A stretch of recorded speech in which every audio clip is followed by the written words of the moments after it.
Hey folks, just wanted to do a little overview this morning. Right now, the first thing I definitely want to look at is the US dollar index. So when we're looking at this, we're definitely seeing quite the increase. I mean, we're looking at a 0.43% increase for the dollar. Now, for the dollar, that's quite a bit. And one of the biggest reasons for this is over in China, the People's Bank of China actually cut its 1 year prime loan rate by 10 basis points. And they're doing this as an attempt to try to increase activity in the economy because right now their economy is not doing too well.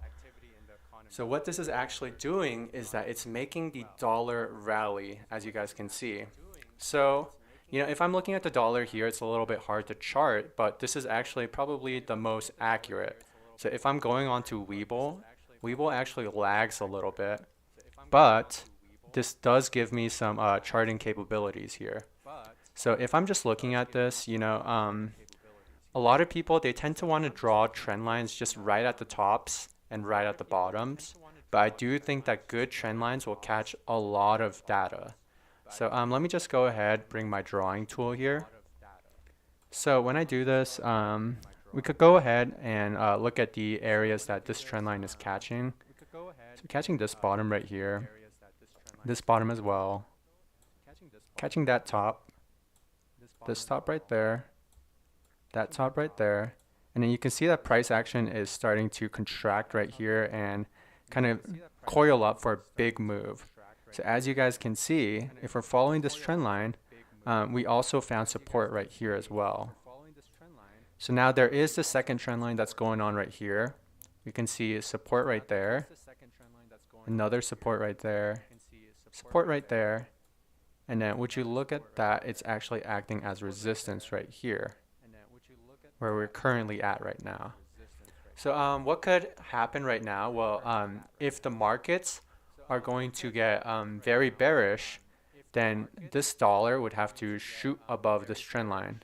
Because remember what the dollar is actually doing to a lot of these companies. It's giving a lot of foreign exchange headwinds. It's also making it harder for these companies to get foreign revenue for goods and services from the United States because to them, everything looks expensive that's from the United States when the dollar is up so high. So what could also happen is, we could just chop along between these two trend lines.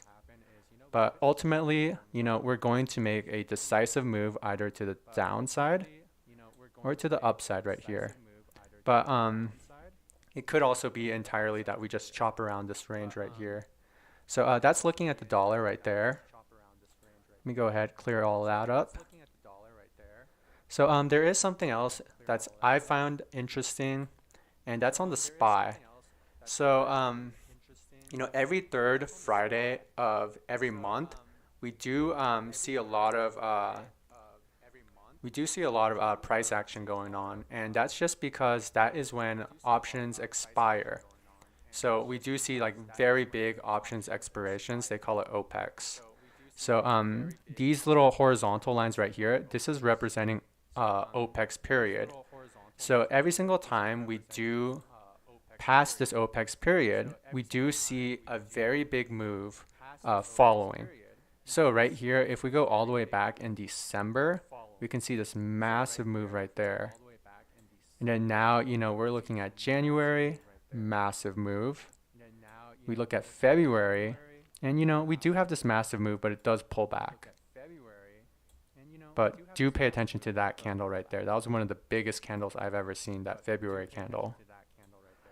And then, after February, we got March, see this massive rally. And then April, we see some chop in April, but then we have this massive, massive down move. And April is typically the most bullish month. So, they definitely tricked people with seasonality here. And then, after April, we have May. And then May, we have this massive rally. But we also have this huge sell-off. So, here in June, we hit that bottom. And then in June, we had this rally. And then after July, boom, huge rally to where we are right now. So that begs the question, what are we going to see in this OPEX? So, maybe price action just goes sideways for a bit, but the week after that OPEX, is that when we see a big sell-off? I mean, that's a big question mark. But if we're looking at every OPEX prior, we have seen a pretty big move the following weeks. So now we're going to go ahead, we're going to do some TA. So let's just look at SPY here real quick. So obviously the most important one that we're looking at right here is this top trend line. So if we're looking at this top trend line, it's connecting that, and then we could approach it here soon. So that area is kind of looking like a 433-ish or so. But there is also this trading zone that we could enter if we do break that 427 area. And that's essentially going to go from 427 all the way to here, right around 436. So that could be our new trading range if we do close above 427 and we maintain that for a little bit. So obviously we do have this 200-day moving average that we could run into as resistance. So that's 429.21 is kind of where that sits.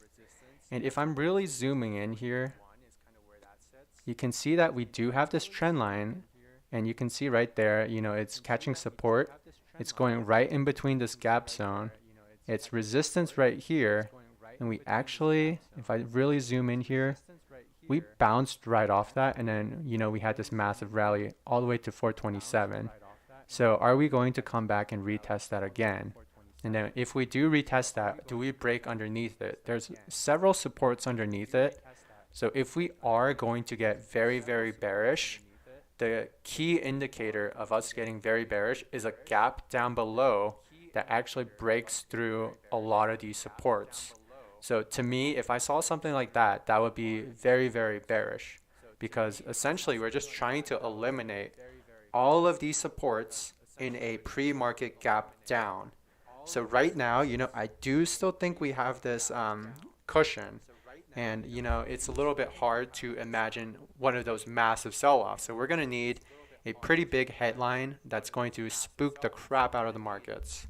So as of now, I still think there is quite a bit of support in this market.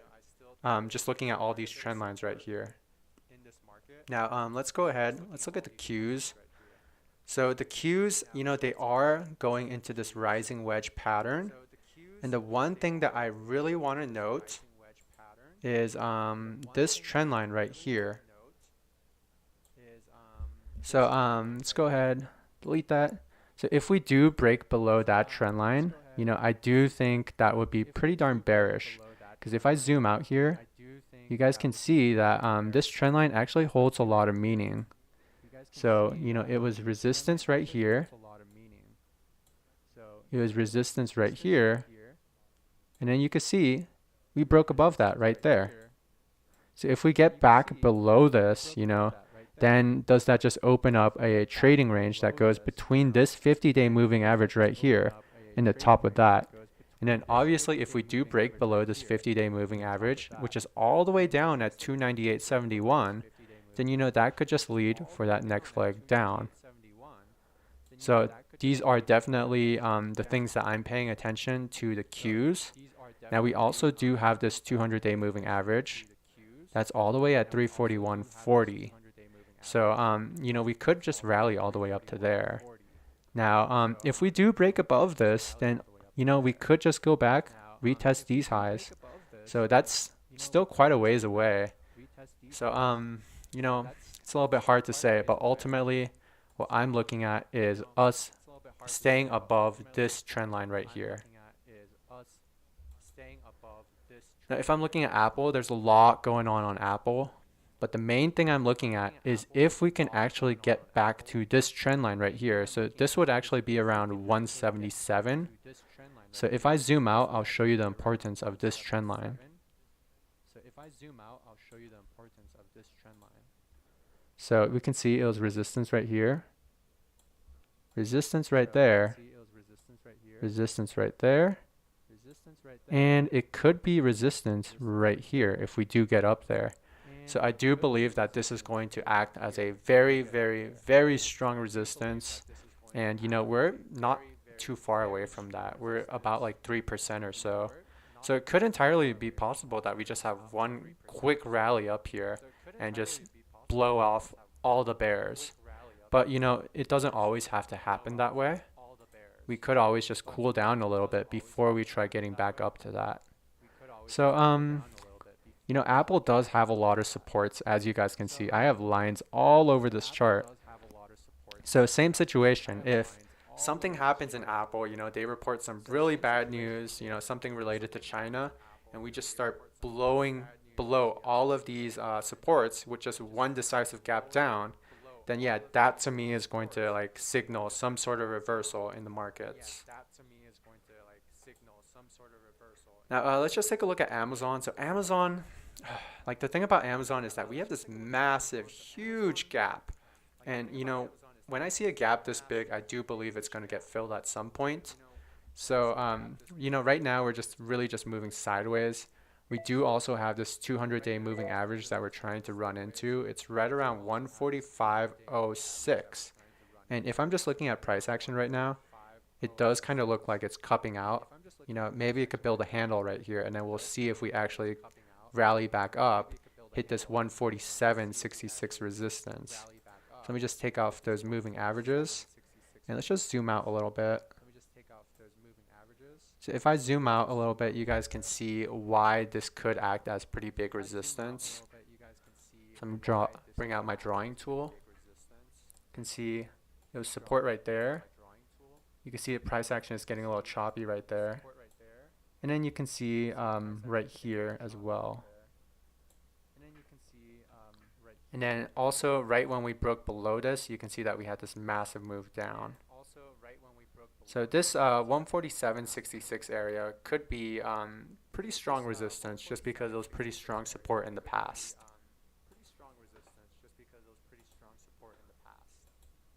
So let's look at Microsoft. So Microsoft right now is very, very interesting. It's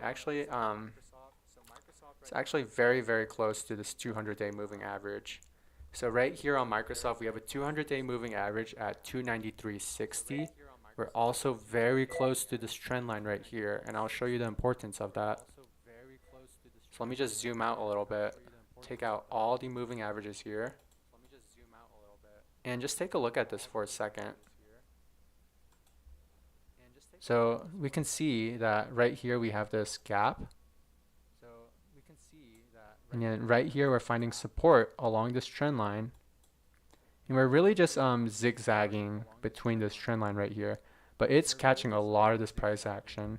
And then you can see its support right there. It's support right there. And then now we're coming all the way up here. It could act as strong, strong resistance right here. So we're not too far away from that. Now, if I'm looking, and we're trying to guess what this amount is going to be, well, it could be like something like 296, 297-ish. So it actually comes all the way back up to this gap zone right here. So if you guys can see, there is this little gap zone. We didn't actually fill it yet. So this gap could actually get filled right around 296-ish.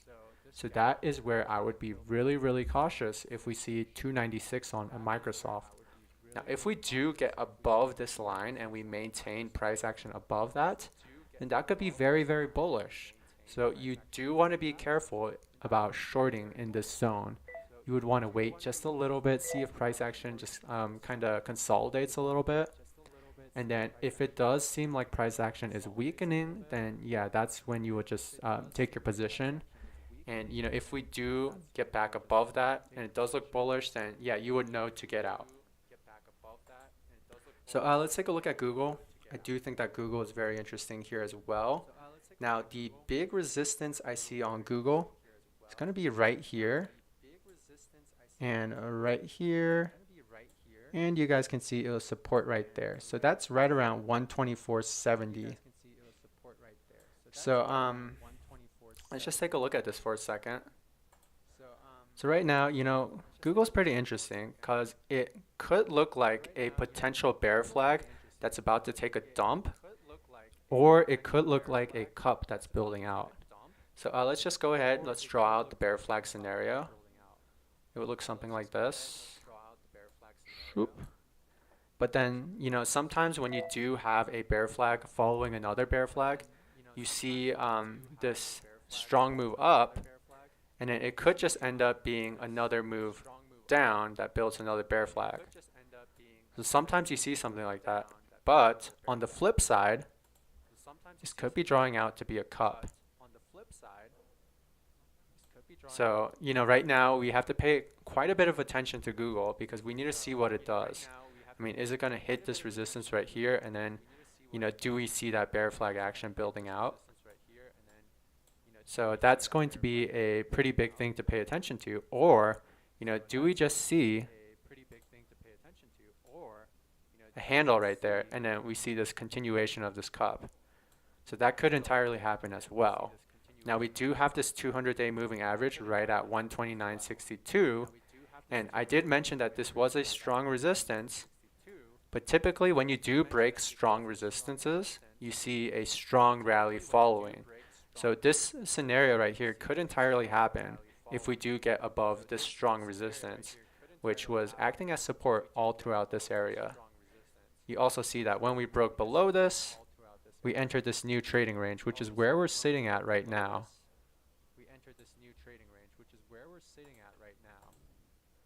So now, let's take a look at Tesla.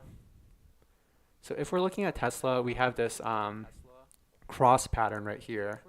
So there's a lot going on here, so I'm going to remove this moving average right here. So if I'm just looking back here, we can see that this was acting as support right here, right there, right there. And you can see that once we broke below the support, we had this pretty strong move down. And then when we broke above it, or when we broke, well, actually we haven't really broken above it yet, but we're trying to. So you can see now it's actually acting as resistance right here. So now this is the other trend line that I wanted to talk about. So this one is acting as resistance right there. Right there, and then you can see it actually goes through this gap, and we had this little fake out right here. So when we broke above this trend line right here, you can see that we had this massive rally. So now we're actually just trading between this range right here. So now let's go ahead, remove all of that. Let's take a look at the moving averages. Let's go on the 1 year time frame, and let's just zoom in a little bit. So if we're zooming in, we're actually, let's see, we're actually above the 200-day moving average right now. It's right around 908.57. So we could actually just chop around here for a bit. But, the fact that we're actually above this right now, that does look pretty good. So we'll see, can we actually break above this top trend line right there? So if we do, that would look pretty darn bullish. Now there is this little area right here. So right at 946.19, that could act as pretty strong resistance. But if we do get back up above this, I do believe we could see something like 1,000 on Tesla again, as surprising as it may seem. So now let's take a look at HGX. So we do have some housing data that is going to come out later today. So I do think it would be interesting to look at how HGX is going to react. So HGX in the past, it has shown us kind of how price action may behave in the markets. So right now it's looking pretty darn bullish. It did break above this resistance right here. So we'll see if it does get below this resistance, which will act as future support.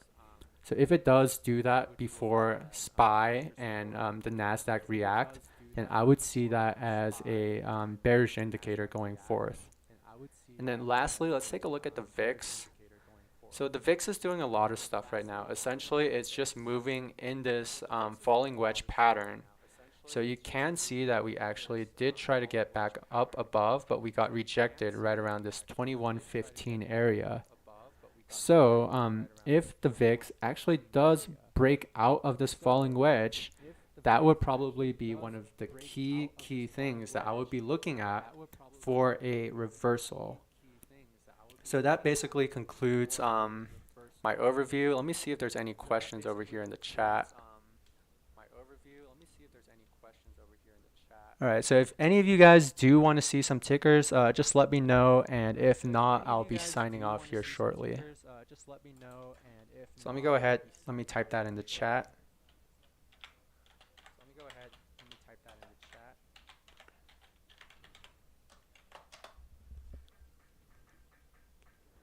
And then I'll just go ahead, give you guys a minute or two just to respond. And then if not, then yeah, just go about my business.